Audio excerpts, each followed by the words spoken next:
Hello, my name is Steven Swenson and I'll be presenting to you my Recipe Assistant, a hands-free cookbook. So a bit of presentation flow, we'll do some introduction, theory of operations, show it off, and talk about it. Introduction. Cooking can be a very messy process, and while cooking with a recipe, you can get the recipe book just as messy, and recipe books can also be fairly difficult to search. So what's the obvious solution? In a modern kitchen, you can use a tablet to display your recipes. But they have one major drawback. You still have to touch that beautiful screen with your greasy fingers.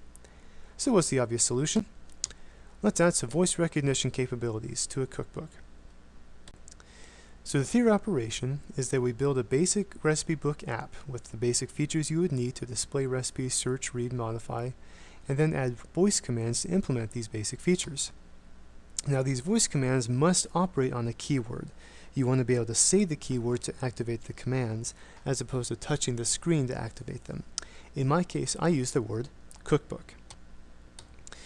Now the inspiration for this came from the Google Now feature of modern phones. This feature allows the user to simply say the words Google Now, and then the phone will wake up and listen for more commands. It turns out this is an actual physical chip on the devices that does this listening. It is not used in the software, so it could not be used for the older models. I wanted to use the voice transcription API to continuous listening then, but then I've read in the API this statement that basically it's a bad idea to use this API for continuous listening. So what can I do instead? I found Pocket Sphinx. Pocket Sphinx is a lightweight continuous listening library developed by Carnegie Mellon. It features some keyword and grammar searches, and is designed to listen continuously for simple words or simple sentences. It's a C++ library with an Android Java wrapper, which I then had to port for C#, which I'll explain in just a few slides. So the main theory of operation is that the program starts, and then you do have to touch the screen once to start the voice recognition, because you may want to use it just as a recipe book. You then listen for the keyword. If the keyword is found, you keep listening. If the keyword is not found, you keep listening. If it is, then you start Google's voice transcription API, which is much more accurate. Once that returns, we parse the text for the command and perform the command. So for some implementation details. Development began in Android Studio, which is Google's IDE for Android development.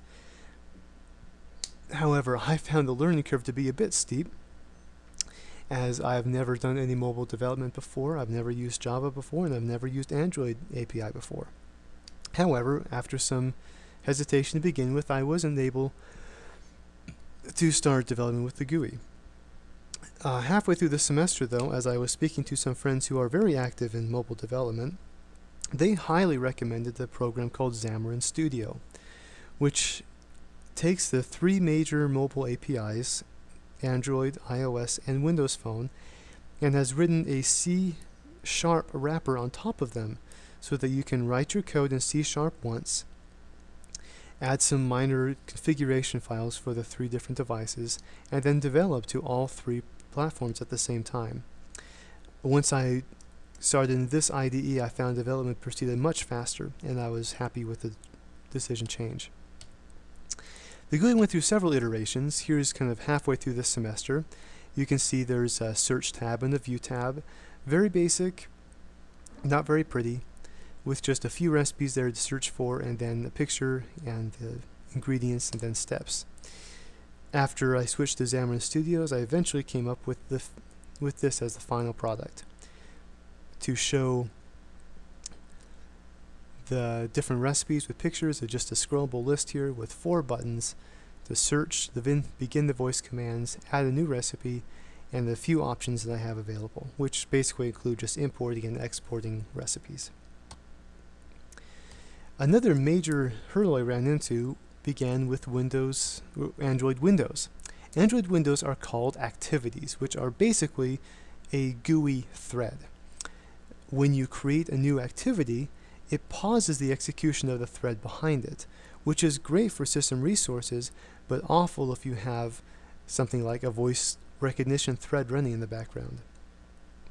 The Pocket Sphinx threads that are created to listen report back to the thread they were created in, the callback function.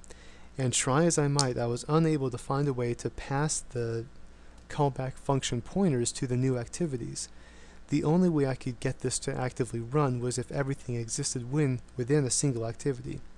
So as part of one of the the callbacks had to come in the main activity, and initialization of each Pocket Sphinx thread takes between 3 and 7 seconds.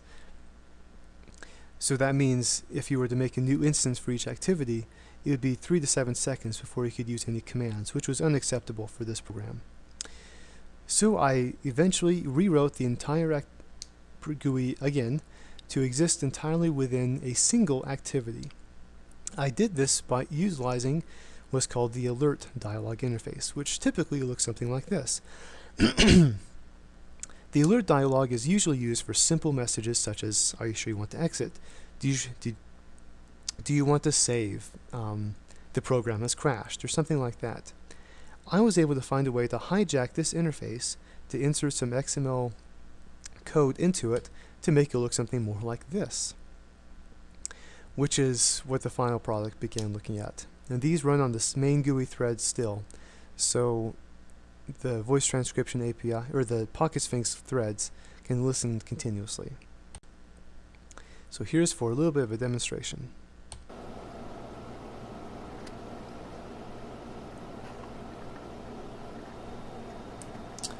Cookbook. Cookbook. Listening. Search for a recipe. Say the name of the recipe you're looking for. Muffins.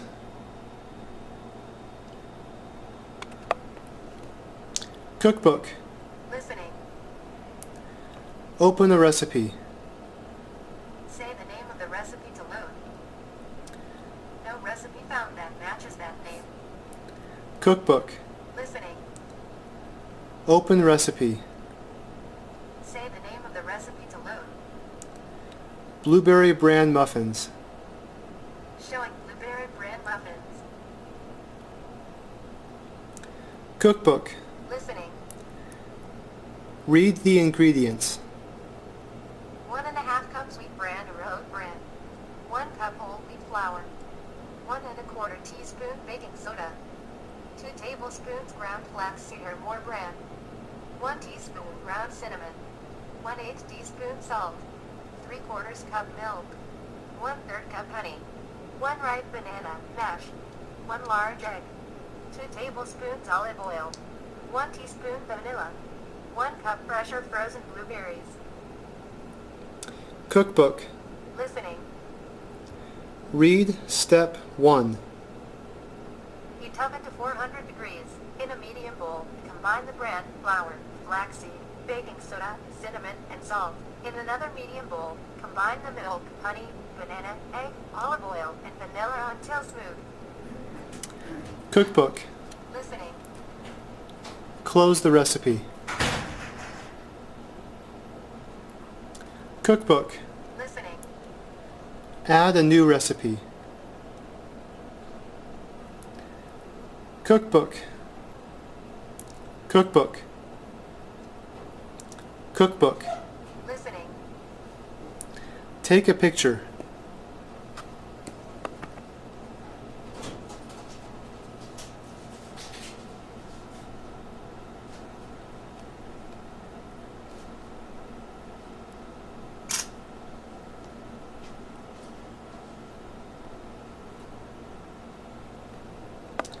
Cookbook. Listening. Add a title. Say the title of the recipe. Thanks for watching.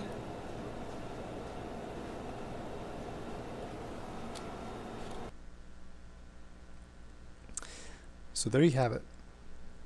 Now obviously I couldn't show all of the features, that would take far longer than this presentation is long. But you get the general idea. For future work, I would like to improve the voice parser tremendously. Currently it uses just a keyword searches basically. I'd love to improve the GUI robustness to make it more user-friendly and idiot-proof if possible. to be able to swap the reading voices. Currently, I only use the default reading voice. The searching features are very basic at the moment. I'd like to include an ingredient search or possibly cook time search. And there are many features within Pocket Sphinx I would love to tweak. I tweaked until I got a system that seemed to work fairly well. I'd love to tweak it even more to work even better. In conclusion, I would consider this a success. It's definitely not perfect, but a step on the path. And I understand now that voice recognition is hard, and I appreciate the work done by talented people to make it so easy for someone like me to use. And from this, I think hands-free devices will be very commonplace very soon. You'll see the Google Now type devices existing in more and more places as voice transcription becomes better and better algorithms are made to parse those searches. Thank you for watching. I hope you appreciate Recipe Assistant, the hands-free cookbook.